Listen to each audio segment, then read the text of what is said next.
Eu vou apresentar a Caroline Moraes Soares Mota de Carvalho. A Caroline é enfermeira, psicóloga, especialista em saúde mental e atenção psicossocial pela ENSP, mestre em saúde da família e lá irá falar sobre a saúde mental no trabalho em saúde. Primeira coisa é agradecer ao convite, né?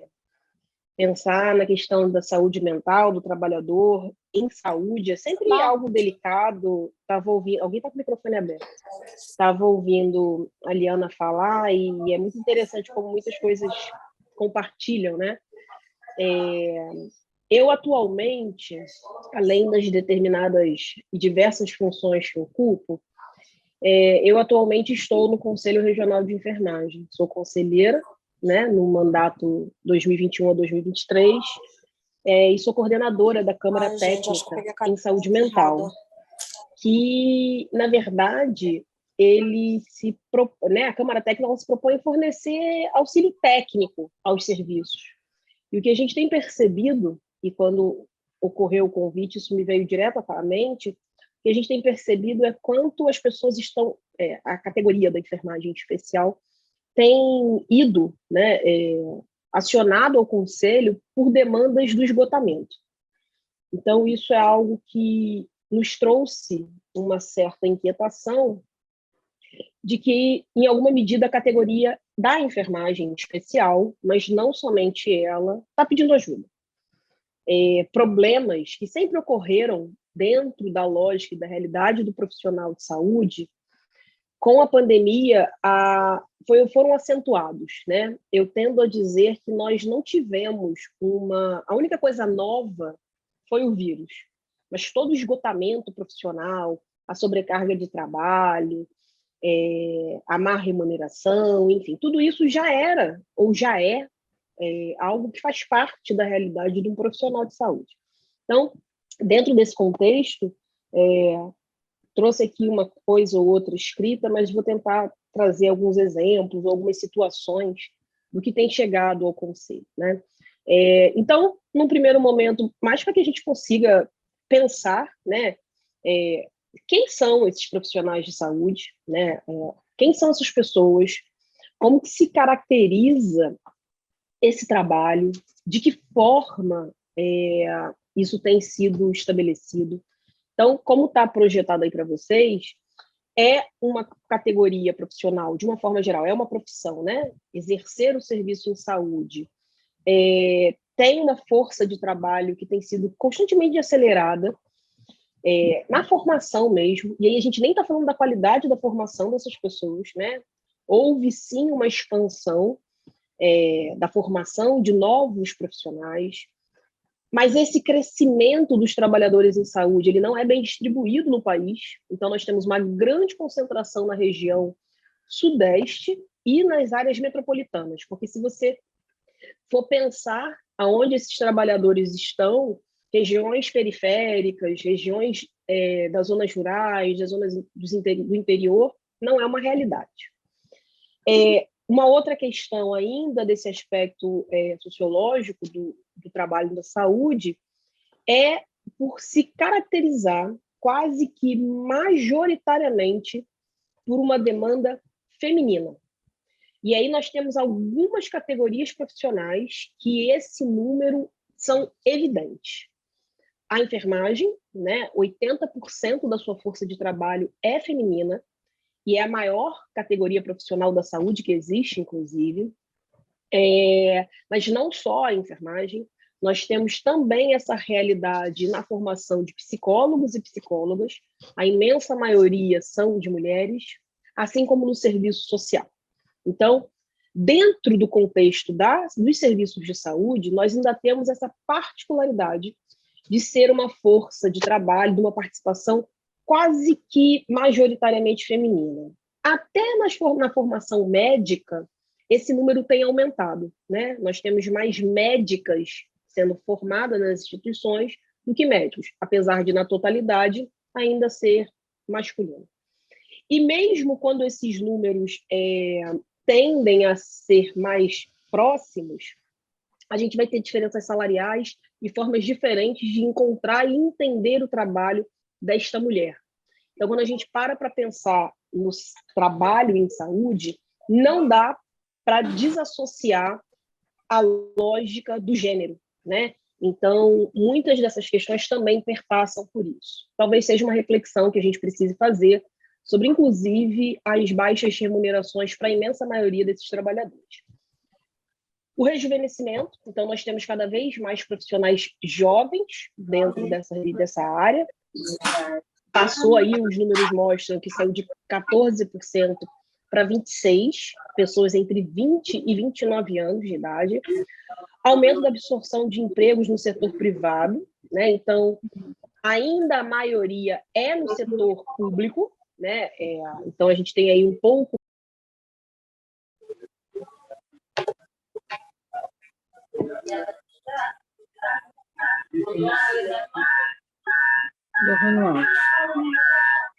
Vocês estão me ouvindo? Tem alguém com o microfone aberto, para Patrícia? Eu não estou conseguindo. É um tal de Motorola G.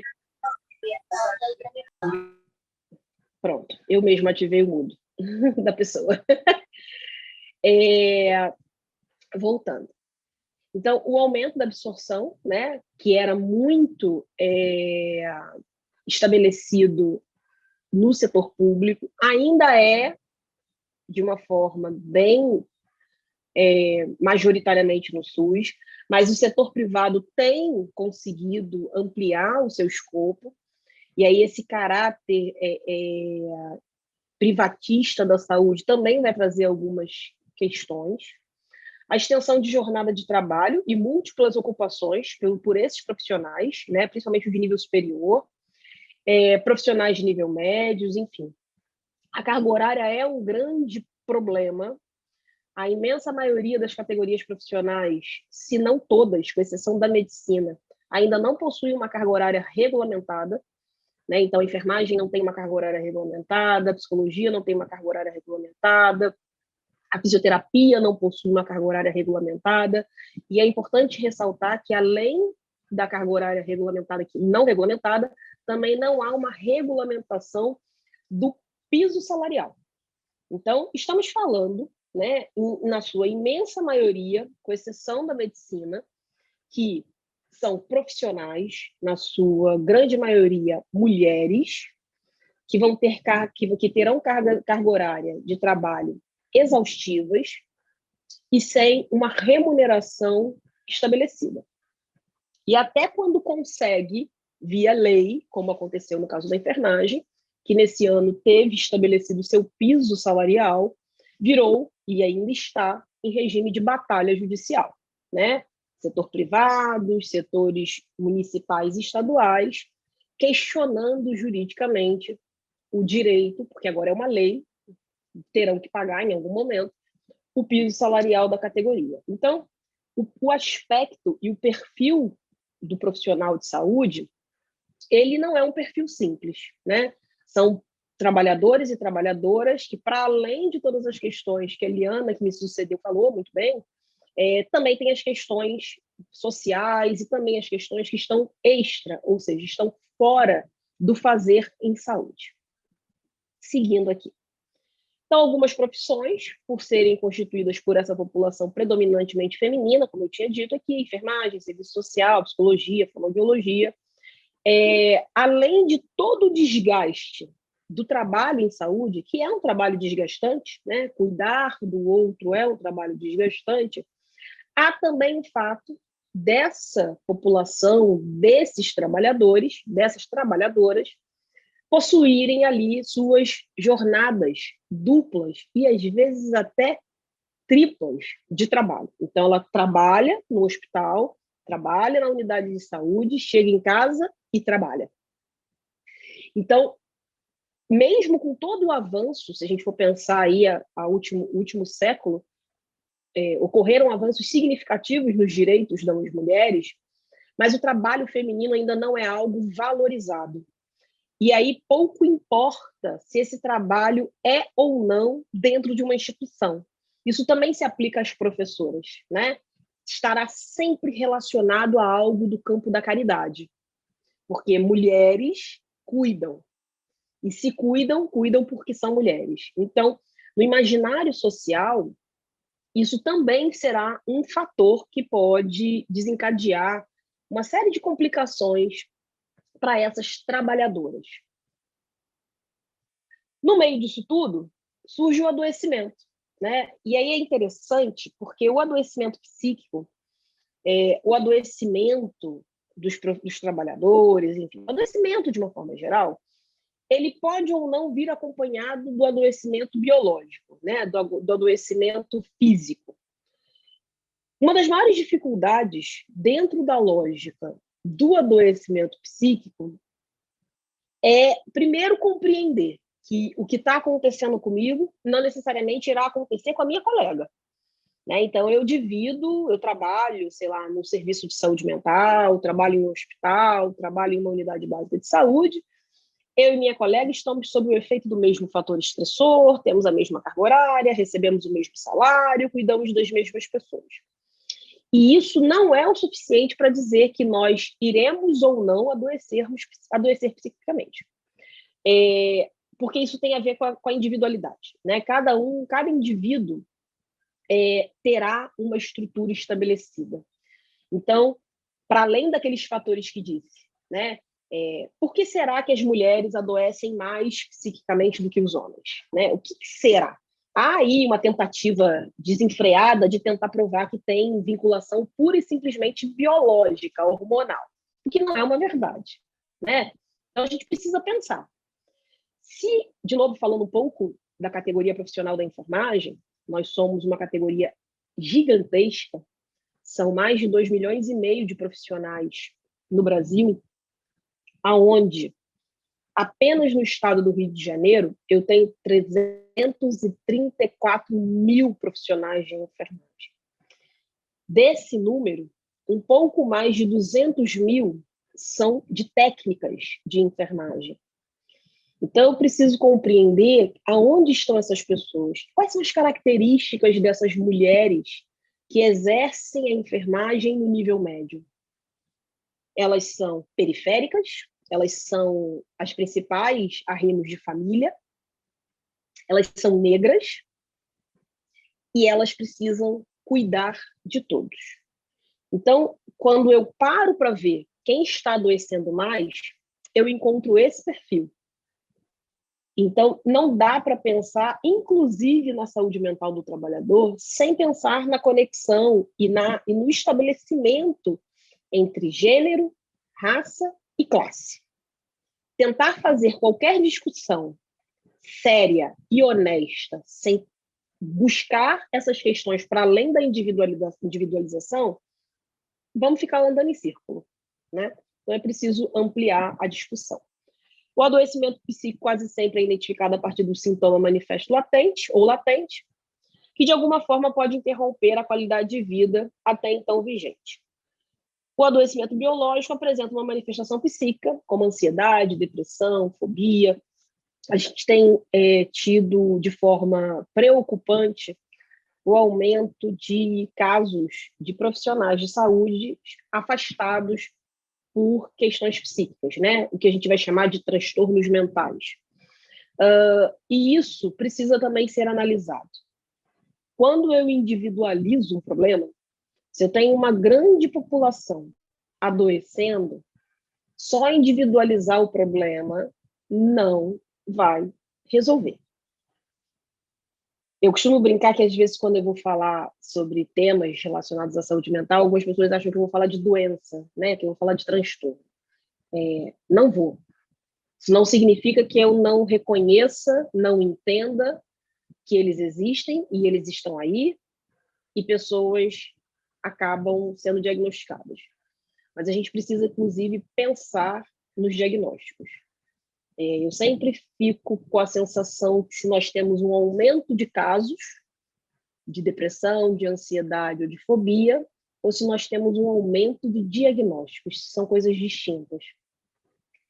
Mas talvez seja uma discussão para um outro momento que ela não cabe aqui. A doença, então, pode ser vivenciada pelo humano, de forma bem angustiante, O adoecimento no profissional, a gente tende a mascarar. O profissional de saúde, ele em alguma medida aprende, não sei se de forma consciente ou não, ele aprende a administrar os sentimentos e as sensações. Só que às vezes não são administrados, às vezes elas estão mascaradas, né? É a medicação que eu preciso tomar para dormir, porque eu já não durmo mais, é um consumo abusivo de substâncias, seja álcool ou qualquer outra coisa do tipo, são, às vezes, um comportamento compulsivo alimentar, enfim. Então, é importante que esse profissional, para além de tudo, aprenda a se reconhecer. Né? A ideia aqui não é dar um passo a passo, uma dica do que fazer, né? Porque são questões de ordem muito individuais. Mas a ideia é que a gente possa, ao menos, refletir sobre o que, de alguma forma, nos atinge. Então, o processo de adoecimento terá vários sentidos para cada um do indivíduo. A doença poderá desencadear sentimentos como impotência, perda da integridade, medo da finitude. E tem uma coisa interessante que eu acho que a pandemia trouxe, né? Eu sei que terá um colega que irá falar especificamente sobre a questão da Covid, enfim. O medo do morrer foi algo que permeou muito o profissional de saúde durante a pandemia, né? Durante, porque ela ainda permanece. Então, para além de todas as dificuldades que já eram muito características de todo profissional, ainda soma o surgimento de um vírus com um potencial de letalidade enorme. Então, esse medo da finitude também chega e abraça, literalmente, os profissionais da saúde. Não à toa, e aí por questões de estratégias que foram adotadas no país, o Brasil figura entre entre os 10 países onde a maior quantidade de profissionais de saúde morreram, né? Seja pela falta do EPI, seja por uma falta de uma série de políticas públicas mesmo para proteger esses profissionais. A categoria profissional da enfermagem é onde mais morreu profissionais de enfermagem em todo o Brasil, foi no estado do Rio de Janeiro. Inclusive por escolha, né? Acho que foi uma escolha para alguns gestores. Nós tivemos casos no Conselho, por exemplo, em que os gestores escolheram que apenas os profissionais médicos receberiam a máscara N95, que a equipe de enfermagem e que a equipe de fisioterapia não teriam direito à máscara N95. Então, só para que a gente consiga, né, entender que, inclusive, dentro do processo organizacional, no que diz respeito à pandemia, algumas pessoas foram escolhidas para adoecer. E aí a saúde mental do profissional depois de tudo isso, né? Porque, vamos lá, trabalha muito, ganha pouco, péssimas condições de trabalho, um vírus que surge, e aí eu quero falar de saúde mental. Qual? Né? O que segurou? O que sobrou depois disso? Comumente, a gente negligencia esse tema. A saúde mental... eu sou uma profissional de saúde mental, então, para mim, nunca foi um assunto negligenciado. Mas, se a gente for pensar nas grandes discussões, nos maiores investimentos, sempre foi uma área dentro do campo da saúde que ficava à margem. Eu não sei se os meus colegas, né, a Liana que me antecedeu, o colega que virá, mas eu, por exemplo, a minha primeira formação é como enfermeira, e lembro claramente de todas as falas que foram direcionadas a mim por professores, por colegas, e até hoje, quando digo que sou uma enfermeira em saúde mental, né? Então, aquela caricatura da pessoa de saúde mental, ela não se aplica apenas ao usuário do serviço, ela também se aplica ao profissional. Então, sempre foi uma área negligenciada, era um profissional, pelo menos no campo da enfermagem, não mais, mas era tido como um profissional que queria estudar menos, que queria fazer qualquer outra coisa, enfim. Então, dentro desse contexto, por muitos anos, talvez décadas, sempre foi um assunto negligenciado, em especial a saúde mental do próprio trabalhador.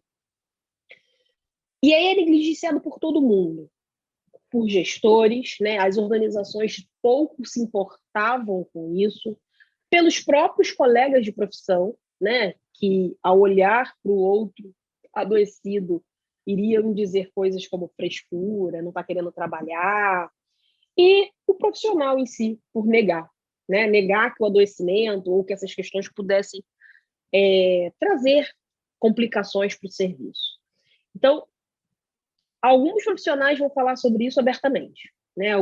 Eu acredito que hoje, mais do que nunca, as pessoas têm falado, as pessoas têm pedido mais ajuda. Mas, em alguma forma, outros ainda tendem a esconder.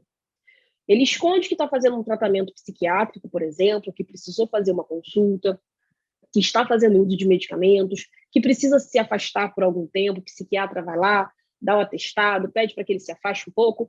Essa pessoa tem receio, inclusive, de apresentar o seu atestado por medo do desemprego e por medo do estigma, né? O estigma de receber ali um diagnóstico de um transtorno mental. Então, a gente vai aprender a lidar com frustração, angústia, dor, morte, né? Porque os nossos pacientes morrem, os nossos pacientes estão com dor, os nossos pacientes estão com medo. A gente tem que lidar com falta de medicamento, a gente tem que lidar com falta de materiais. Acabei de falar, por exemplo, aqui das escolhas que alguns gestores fizeram em preterir algumas categorias profissionais em detrimento de outras. A gente está falando de ambientes, né? Não sei se todo mundo aqui que está nos ouvindo e vendo é do Rio de Janeiro, mas o Rio de Janeiro ele é marcado por ser uma cidade de um conflito urbano muito significativo. Algumas dessas instituições que a gente trabalha ficam nesses espaços. Então, para além de tudo isso que falei, ainda tem o medo de ir e de sair de dentro do trabalho. Então, tudo isso facilita com que o ambiente profissional e a constante pressão por essa assistência, que o paciente tem que ser acolhido imediatamente. E sim, ele precisa. Mas é importante que as relações entre as equipes também se constituam de uma forma adequada. A gente tem percebido em algumas instituições muitos conflitos entre as equipes, né? O que tem favorecido, inclusive, o adoecimento. Sejam equipes da mesma categoria profissional ou de diferentes categorias.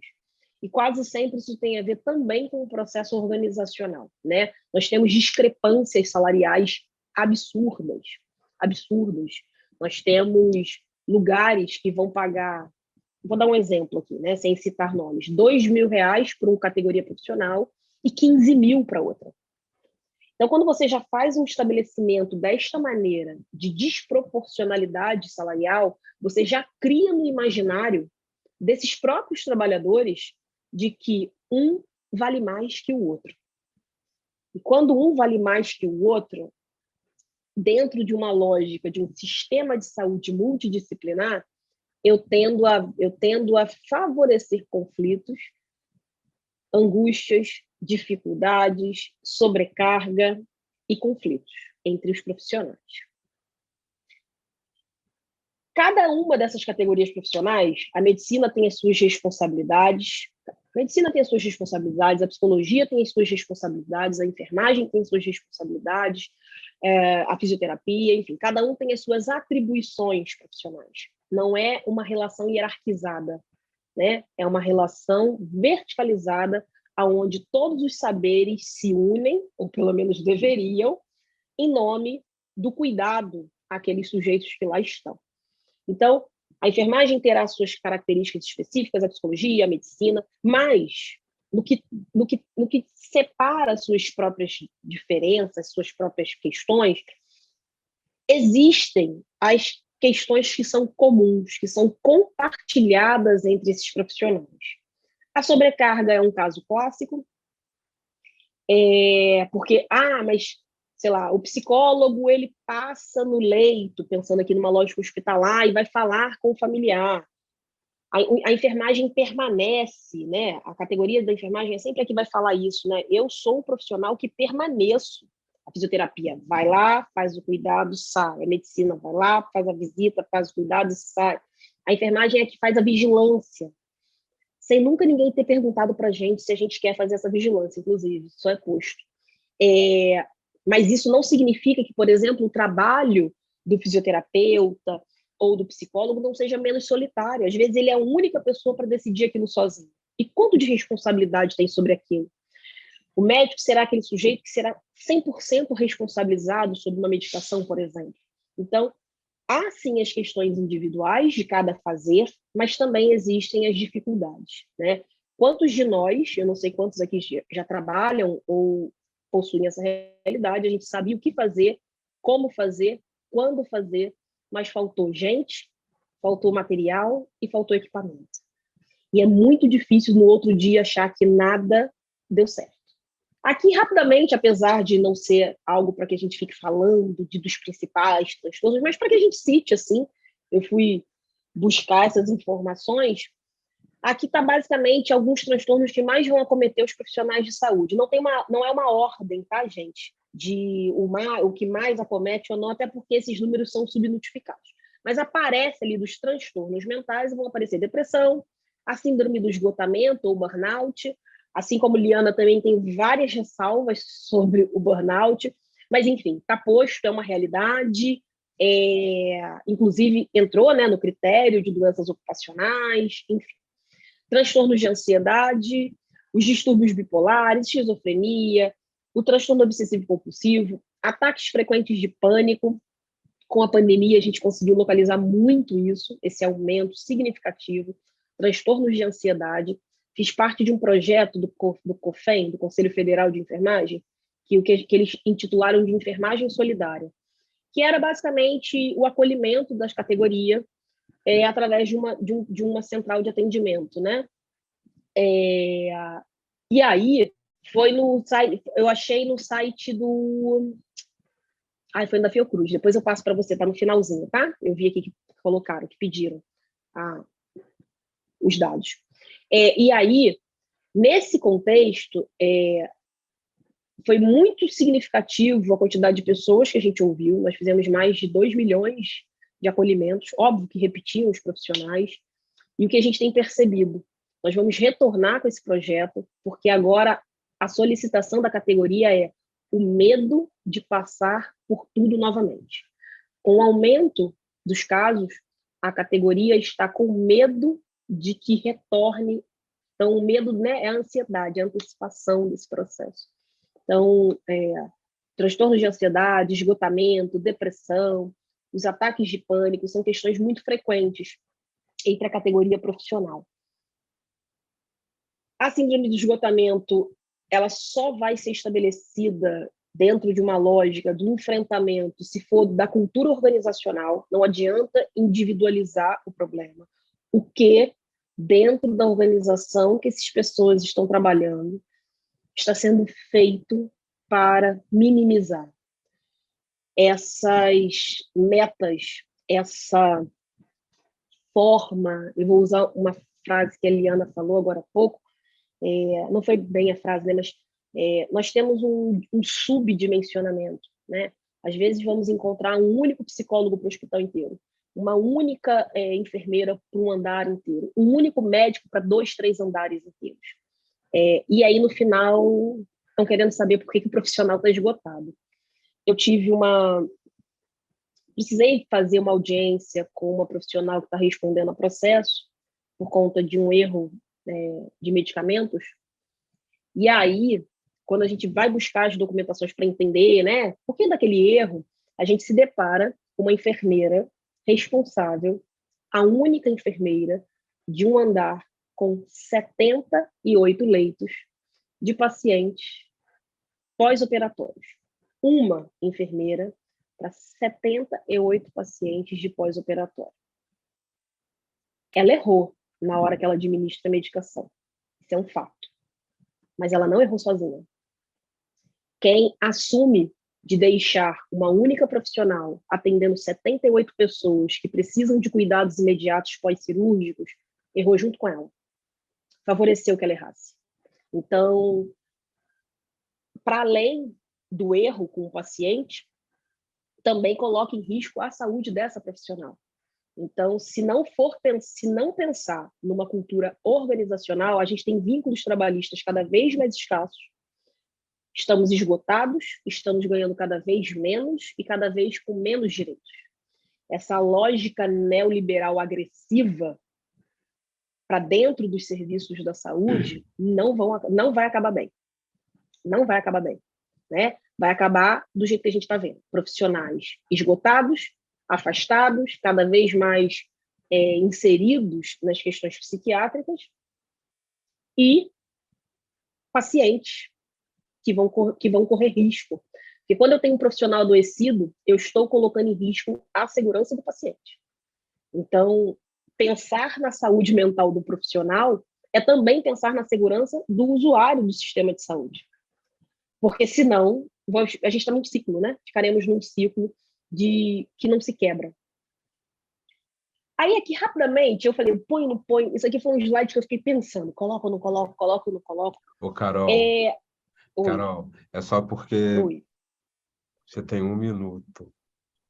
Não, então, eu tenho certeza que se esse não for o último, é o penúltimo slide. Prometo. Tá bom. Tentei falar bem rapidinho. Assim, o que é possível? Apesar de eu estar aqui falando o tempo inteiro que é impossível estabelecer uma lógica individual, né? O profissional ele não adoece sozinho e ele também não vai conseguir sair disso sozinho, mas a gente precisa pensar em algumas estratégias para a gente se proteger, né? Pausas dentro do trabalho. É difícil falar isso se tiver algum coordenador aqui me ouvindo falar, tá mandando o povo voar, não é isso que eu estou falando. Mas na hora do almoço, por exemplo, almoça. Na hora do almoço, almoça. Por mais incrível que isso pareça ser, sabe? Por que você come a comida e volta correndo para o setor? Não, almoça. Tira a sua 1 hora para fazer nada. Algum tempo, sabe, de afastamento do trabalho. Eu não sei como que é a categoria, algumas categorias profissionais ficam tão próximas dos pacientes que às vezes se confundem com ela. Eu tenho colegas que dão telefone pessoal para o paciente, que liga para saber se o paciente está bem. Vai adoecer, né? Não vai aguentar. Autopercepção, né, do adequamento, treinado e o apoio, confiança nas medidas preventivas, apoio dos colegas e de amigos. A gente precisa manter nossas relações sociais, nossas relações de apoio, senão a gente só trabalha. Separar um tempo para a prática de alguma atividade física, essa eu não sei. Essa é aquela que a gente escreve, mas não. O que está escrito aqui, né, sobre essa prática da atividade física, eu só estou falando. Isso aqui eu fico defendendo. Consumir conteúdos não relacionados à área médica. Eu só leio sobre medicina, eu só leio sobre enfermagem, eu só leio sobre psicologia. Vai ler gibi, vai ler qualquer coisa, sabe? Desconecta. A gente precisa desconectar. São algumas atitudes individuais que podem nos favorecer. Delega a tarefa. Por que é só você que carrega tudo, né? Você trabalha com uma equipe enorme, você não precisa ser só você responsável por tudo. E dedicar um tempo para a família, para os amigos, enfim, né? O que você gosta de fazer, faça. Isso são algumas atitudes da ordem do individual. E talvez te reconhecer que aquele ambiente vai te adoecer, ok? Então, quando a gente para falar disso, é falar de segurança do paciente. Médico, enfermeiro, cuidadores, atendentes, psicólogos, todas essas categorias profissionais, quando elas estão adoecidas, elas colocam em risco o usuário, o indivíduo, o paciente, o cliente. Eu nunca sei exatamente qual o termo que eu me refiro. Costumo dizer mais a palavra usuário. Bem-estar em saúde mental, bem-estar físico é bem-estar em saúde mental ao mesmo tempo. Somente quando a gente está bem, a gente consegue executar bem o nosso ofício. E no nosso caso, nosso ofício não é pouca coisa. Nosso ofício é salvar vidas, né? Nosso ofício é trabalhar com a saúde. Saúde é o bem mais precioso que nós temos, por mais piegas que pareça ser. Mas quando a gente acredita tanto na saúde que a gente, inclusive, deseja isso às pessoas no dia do aniversário delas. Tamanho valor que as pessoas dão à saúde. Por enquanto, os trabalhadores em saúde ainda não estão sendo tão valorizados quanto merecem. Obrigada. Passei um tempinho, tá, Patrício? Desculpa.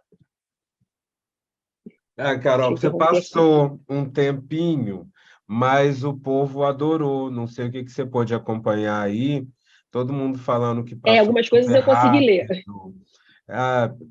Eu super concordo. Passou super rápido, foi super a Liana está apontando aqui que precisa conversar e tal. Eu acho que a sua aula foi muito bacana em vários sentidos, até porque falou de saúde e apontou, eu acho que justamente o final da sua apresentação, né, Liana, sobre a importância de pensar, né, a saúde do trabalhador de uma forma muito mais ampla, do que simplesmente restringir a algum tipo de diagnóstico, qualquer que seja É. ele.